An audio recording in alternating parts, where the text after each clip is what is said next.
7:50 y avanza nuestra agenda informativa. A esta hora hacemos comunicación con el doctor Jesús Magaña, presidente de Unidos por la Vida. Doctor Jesús, bienvenido a la hora de la verdad. Muy buenos días, Demar, Sergio, toda la mesa. Qué gusto saludarles. Un saludo a toda la amable audiencia que nos escuchen esta mañana. Bueno, doctor Jesús, en Colombia hemos venido viendo de manera aterradora, para los que somos pro vida y que trabajamos en esta causa que es la lucha por la vida desde la concepción hasta siempre, que la Corte ha venido flexibilizando el asunto de la posibilidad de aborto en Colombia. No solamente tenemos las 3 posibilidades de hacerlo, en caso de malformación del bebé, peligro para la madre, o en caso de violación, sino también que ya se permite inclusive el aborto hasta los días antes del nacimiento de la criatura. Lo que es un verdadero horror, porque se está terminando con la vida de una persona que es posible sobreviva en unas condiciones especiales, inclusive fuera del vientre de la madre. Pero más allá de eso, hemos visto también cómo ha venido funcionando, qué es lo que ha venido pasando con la ley de aborto en Texas. ¿Usted cómo ve ese fenómeno y cómo cree usted que esto pudiera llegar a Colombia en algún momento? Sí, muy importante la observación que haces. Mira, realmente estamos observando cómo en el mundo la marea está cambiando. Es decir, se está reconociendo la gravedad del crimen del aborto, la gravedad del horror de este sufrimiento de estas personas inocentes. Precisamente en Texas acaba de ponerse en vigor la ley que se conoce como del latido del corazón. Es una ley en donde a partir del 1 de septiembre se aplica en Texas y dice que en el momento en que se ha captado el latido del corazón del bebé en gestación, queda prohibido estrictamente el aborto. Es una ley muy clara que más o menos sabemos por ciencia médica que hacia las 6 semanas es que se capta el latido del corazón del bebé. Y es una cosa extraordinaria porque se está calculando que se van a evitar cerca de 50,000 muertes al año por este procedimiento del aborto. 50,000 muertes de bebés más las muertes de las mamás que seguramente se producen, porque aquí no hay abortos seguros, Sergio y Demar. Aquí lo que existe son que siempre en este procedimiento hay al menos una muerte, que es la muerte del bebé por nacer, pero también la muerte psicológica o la muerte inclusive física de las mamás que son sometidos a este cruel procedimiento. Entonces es una cosa realmente histórica. No es la primera ley que se aplica conocida como latido del corazón. Ya Dakota del Norte había empezado hace algunos años, pero es la primera ocasión en donde la Corte Suprema no bloquea este tipo de ley. Y básicamente se dejó sin bloquear ese tipo de ley porque hubo una nueva forma de hacer la presentación de la ley. En ocasiones anteriores, el encargado de aplicar, digamos, la ley, pues era normalmente el fiscal del Estado, un agente, pues, público, y este funcionario público era demandado por los grupos abortistas y quedaba bloqueada la ley. En este caso, esta ley de Texas es aplicada por la ciudadanía. Esto es que cualquier persona puede denunciar a la clínica de abortos o a aquellos que están promoviendo el aborto y tiene de oficio que comenzar a operar la fiscalía por una denuncia ciudadana. Y debido a este giro en la ley, ya la Corte Suprema de los Estados Unidos no ha bloqueado, dice que se abstiene de bloquear porque no existe no existe manera de que los demandantes del aborto puedan actuar contra un funcionario del Estado.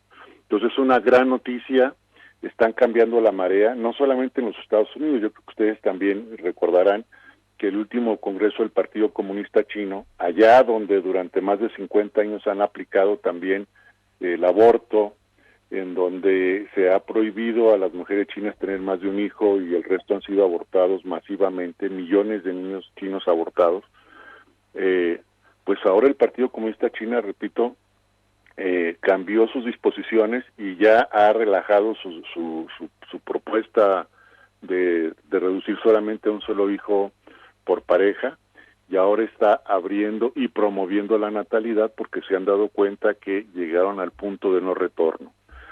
China, que hoy la vemos tan poderosa, llegó al punto de no retorno. Ustedes saben que en demografía hay un número importantísimo que se llama el índice de fecundidad, que debe ser de 2.2 hijos por mujer fértil para que se mantenga la población, no crezca ni decrezca. En el caso de China están en 1.3 y bajando. Y cuando se llega a ese punto, a esa cifra de 1.3, pues sencillamente la población ya va a desaparecer. El poder chino que tenemos hoy y que vemos y contemplamos en el mundo actual, en 50 años será historia. No hay manera de que los chinos logren recuperarse, a menos que hagan una gran inmigración de personas, lo cual es poco probable. Entonces, con esto quiero decir que a Colombia está llegando también este cambio. Desafortunadamente, como ustedes comentaban, nuestra Corte Constitucional parece empecinada en defender a los violadores, en defender a los verdugos y en desproteger a las personas frágiles, especialmente a los más indefensos como los niños por nacer. Estamos precisamente muy preocupados porque el movimiento abortista el año pasado colocó una demanda en donde no están conformes con la cantidad de abortos que se están produciendo ahora en el país bajo las sentencias de la Corte, sino que quieren llegar inclusive a que se quiten todas las, trabas que existen, o sea, que no haya causales, que se pueda abortar por cualquier cosa, por cualquier motivo y en cualquier momento.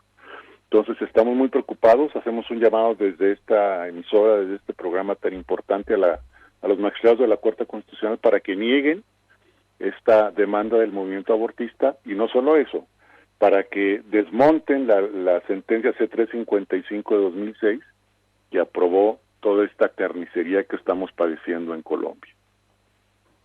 Pues interesantísimo e importantísimo el paso que da Texas en ese sentido, que usted además nos comenta y nos explica de qué manera, señor Magaña, con los buenos días, lo saluda Sergio Held. Me gustaría preguntarle cuál es el camino que pueden seguir entonces otros estados en los Estados Unidos. Nos ha hablado usted de Dakota del Norte, pues tenemos el caso de Texas. Sin embargo, también queda mucho por recorrer porque de todos modos los menores de 6 semanas, los no nacidos, concebidos y que aún no han completado las primeras 6 semanas de vida en el vientre materno, aún siguen expuestos al aborto.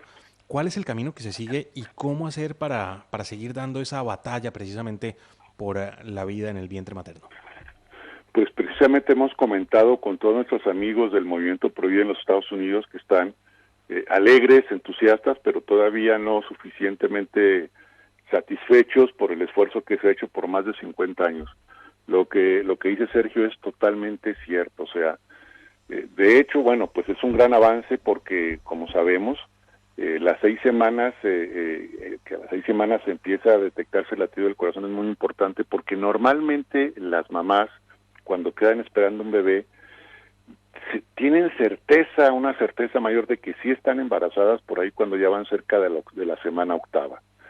Entonces las 6 semanas es apenas como que sí, como que no, será que sí estamos esperando, y si en ese momento ya se garantiza la vida del bebé, es un gran avance. Pero como muy bien dice Sergio, no es suficiente, hay que garantizar la vida del bebé desde el momento de la misma concepción, de la fecundación. Entonces sí hay otros estados, ahorita está yo creo que en este otoño va a haber alguna disposición, alguna claridad sobre la ley que se está aplicando ahorita en Mississippi. De hecho, en el estado de Mississippi y de Tennessee han sido los estados también pioneros, junto con Luisiana, y ya están a punto de lograr que la misma Corte Suprema ratifique sus legislaciones. En este momento en Texas, repito, la Corte se ha abstenido, hay un gran movimiento jurídico de todo el lobby abortista. Recordemos que la gran industria del aborto mueve millones y millones de dólares.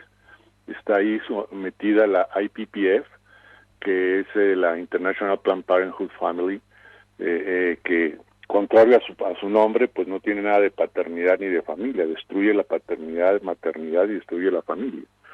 Pues estos han colocado unas grandes demandas en los diferentes juzgados para ver si logran bloquearlo.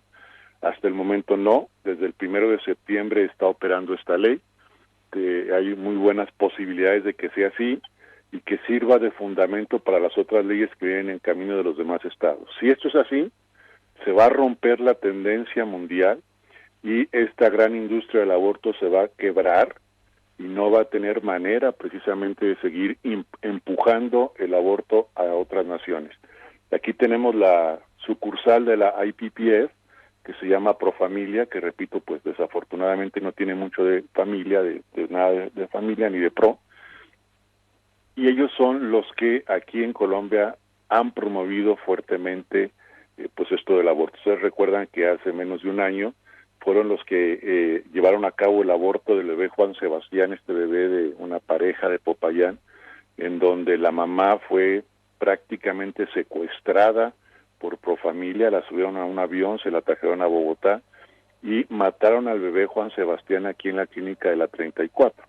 Un bebé de 8 meses de gestación fue abortado por un método muy sangriento, pues el papá de Juan Sebastián, Juan Pablo, rogó, imploró hasta el último instante, luchó por la vida de su bebé, y Profamilia de una manera, digamos, cuasi clandestina asesinó a Juan Sebastián y destruyó la vida de este papá y seguramente de esta mamá.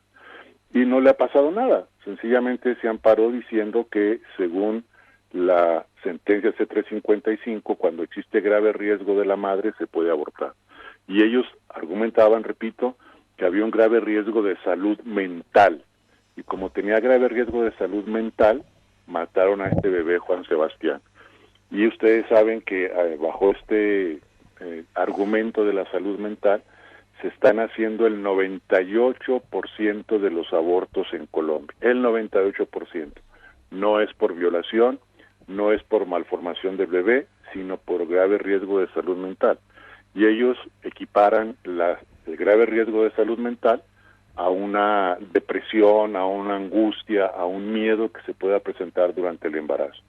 Sucede eso, agarran a la mamá, la acaban de sugestionar, le hacen firmar un papel y le aplican el procedimiento, cobrando pues lo correspondiente a esa operación y cargándole al sistema de salud, a todos los colombianos que pagamos nuestra EPS, el costo de ese asesinato, el costo de ese aborto. Es una cosa terrible. Con nuestros propios impuestos estamos matando, o con nuestros propios aportes a la salud se están matando a estos bebés de manera tan cruel. Es inexplicable, doctor Magaña, cómo Colombia, en el caso, por ejemplo, reciente de la sentencia de la Corte Constitucional, donde le dice no a la cadena perpetua para violadores y asesinos de niños, haga luces inclusive del derecho internacional, de la Convención Interamericana de Derechos Humanos, donde precisamente está claro que no solamente toda persona condenada tiene derecho a una instancia, a un juez natural, sino que también dice que nadie debe ser sometido a torturas ni a penas o tratos crueles, inhumanos o degradantes, por lo mismo a preservar la dignidad inherente del ser humano, y bajo ese argumento se cae la cadena perpetua en Colombia. Pero también es increíble que utilicen este argumento, pero que dejen pasar por alto el artículo 4 de la Convención Interamericana de Derechos Humanos, que dice: toda persona tiene derecho a que se respete su vida. Este derecho estará protegido por ley y en general a partir del momento de la concepción. Entonces, uno no entiende cómo, siendo tan clara la convención en ambos casos, que no puede haber una pena de tortura, no puede haber una pena de muerte, no puede haber una cadena perpetua, que es en última lo que quiere decir el artículo 5, se pueda violar con tanta facilidad el artículo 4, cuando se desconoce que debe haber protección de la vida en general a partir del momento de la concepción. Sí, es verdaderamente lamentable esta manipulación, este torcer las interpretaciones de las leyes. Yo diría aún más, de Mar y Sergio, lo que está sucediendo es terriblemente anticonstitucional. El artículo 11 es verdaderamente taxativo. La vida humana en Colombia es inviolable, no habrá pena de muerte. No habla de la persona, porque como buenos juristas que son ustedes, se predica que se es persona después de un instante de nacer o de respirar. Pero la Asamblea Constituyente, representante de la voluntad popular en el 91, fue taxativa al decir vida humana. Se cuidó mucho de decir una persona, sino vida humana. y tenemos perfecta claridad que la vida humana comienza desde el momento de la fecundación. Entonces, ha sido un esfuerzo digno de los mejores sofistas griegos de la antigüedad para justificar este cruel procedimiento de muerte de los bebés por nacer. Han dicho en las sentencias de 355, una sentencia por demás farragosa, de más de 300 páginas, que sí hay vida y que sí se le debe proteger, pero que hay dos derechos en conflicto y que prevalece el derecho de la mujer. Como si nos trataran de vender, en este caso, que el derecho del más fuerte es el que prevalece. De aquí a la ley de la selva no hay nada, estamos ya en la ley de la selva, o sea, el más fuerte es el que sobrevive, y la pregunta entonces es ¿para qué el derecho? ¿Para qué una corte constitucional? Si ya nos han dicho que el derecho del más fuerte es el que prevalece. Entonces no necesitamos a ningún juez que busque defender el derecho de los más débiles. Es terrible lo que ha sucedido con los magistrados de la Corte desde el año 2006. Yo diría un poco más atrás, desde el 97, cuando el magistrado Carlos Gaviria de esa época despenalizó la eutanasia en el país. Acabamos de ver también hace pocas semanas que la Corte, esta misma Corte, ha dicho que sí, que la eutanasia va, y no solamente que va, sino que debe de aplicarse a cualquiera que tenga una enfermedad crónica psicológica o un momento difícil psicológico, no solamente físico. Esto es, que si yo entro en depresión y llego a una clínica por depresión, lo primero que me van a decir no es, mire, tranquilo, lo vamos a sacar de esta depresión, vamos a cuidarlo, vamos a curarlo. No, lo primero que le van a decir a usted es, señor, tiene derecho a que le apliquemos la eutanasia, va a ser muy fácil, es una cosa que no le va a causar dolor y se va a usted a librar de todo su, sufrimiento por esta depresión que tiene. Y entonces, el mensaje que está mandando nuevamente los magistrados de la Corte es terrible, es un mensaje de utilitarismo en donde nos dicen que es más barato matar que curar, cuando la filosofía médica es curar cuando sea posible, cuidar siempre al enfermo. Es un destruir la tradición de la ética médica con el juramento hipocrático, que con toda claridad señala que no proporcionará un veneno al enfermo, así éste sea solicitado por él mismo. Entonces, pues tenemos unos magistrados de la Corte que son realmente un peligro, pues para la sociedad y para el país. Están tomando, por un lado, decisiones que afectan la ética más elemental, construida a lo largo de cientos de años, de milenios por la humanidad. Y en segundo lugar, están violando una y otra vez la Constitución que ellos se comprometieron a defender. Esto es gravísimo. Están rompiendo totalmente el orden jurídico del país, invadiendo los espacios además y las esferas de los otros poderes, están legislando y están anulando el poder legislativo, el Congreso de la República. Y además, no conformes con eso, dan órdenes al Ejecutivo y lo ponen a actuar pues como al servicio de esta dictadura, podríamos decir una especie de tiranía de los jueces. Y esto es gravísimo, gravísimo porque se rompe el orden democrático. Sin embargo, tenemos una gran esperanza en que la sociedad y ahora el Congreso también están tratando de poner coto a estos abusos de la Corte Constitucional y de las altas cortes, ¿no? Entonces esperemos que logren entrar en razón los magistrados, de lo contrario pues tendremos que salvar la democracia con una reforma profunda a la justicia. Pues doctor Jesús Magaña, muchas gracias por su entrevista en La Hora de la Verdad. Seguiremos luchando porque somos pro vida, católicos, apostólicos y romanos, y no nos tiene que dar pena decirlo. Pues eso es lo que Así somos. es. Y como defensores de la vida, pues lucharemos por ella porque no se lea el artículo 11 de la Constitución Política al acomodo de algunos, donde pareciera, sí, que un violador tiene más garantías que un bebé que está por nacer. Le agradecemos mucho su tiempo y estaremos en contacto para seguir hablando de estos temas. Muchas gracias, Demar, muchas gracias, Sergio, Cindy, muy amables. Muchas gracias por este apoyo y mucho ánimo, que la vida siempre triunfará. Muchas gracias.